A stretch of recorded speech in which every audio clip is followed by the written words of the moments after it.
ကျွန်တော်လဲသူတို့ရေးလို့ပဲကျွန်တော်စိုးလေးဦးဆိုတာလဲစူပါလက်လို့မဖြစ်ပါဘူးစူပါလက်ဆိုတာလဲစူကြီးလို့မဖြစ်ပါဘူးเนาะဒါသူနေရာနဲ့သူလာပြီးသားပဲဒါပေမဲ့တခုတော့ပြောချင်တယ်စူကြီးကအဲ့လိုမျိုးမင်းညသူများလိုမျိုးပပတ်ဆက်အမစီကြီးတာတို့လဲတာတို့တော့မရှိဘူးเนาะဒါတချို့ပရိသတ်တွေကိုသိစီချင်တယ်ကျွန်တော်ကိုတိုက်ခိုက်တဲ့မီဒီယာတွေအများကြီးပဲ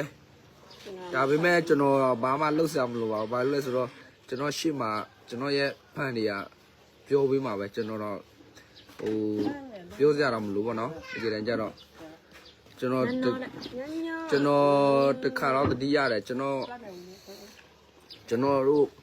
ဘောစီတရားပေါ့နော်ပြောတယ်နာမည်တော့မခေါ်တော့ပါဘူးကျွန်တော်တိုက်ကြမလို့ပါဘူးတဲ့ဒါကျွန်တော်ရဲ့တိုက်ပွဲမဟုတ်ပေါ့နော်အဲ့လိုမျိုးဝေဖန်တဲ့လူကို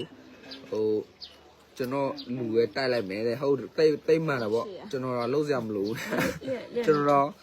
အဲ့လိုကျွန်တော်လာဝါဖေးကျွန်တော်လာဝေဖန်တဲ့လူတွေကျွန်တော်တော့မသိလိုက်ဘူးဘာလို့လဲဆိုတော့ကျွန်တော်နောက်မှာကျွန်တော်ရဲ့ fan တွေအမန်ကန် fan တွေရှိတဲ့အတွက်ကျွန်တော် fan ပဲကျွန်တော်လူကပဲအဲ့ဒီလူတွေနဲ့ပဲဟိုပြပြီးဟိုစာလုပ်ပြီးတာဗောနော်အဲ့လိုတော့ရှိပါတယ်ကျေးဇူးတင်ပါတယ်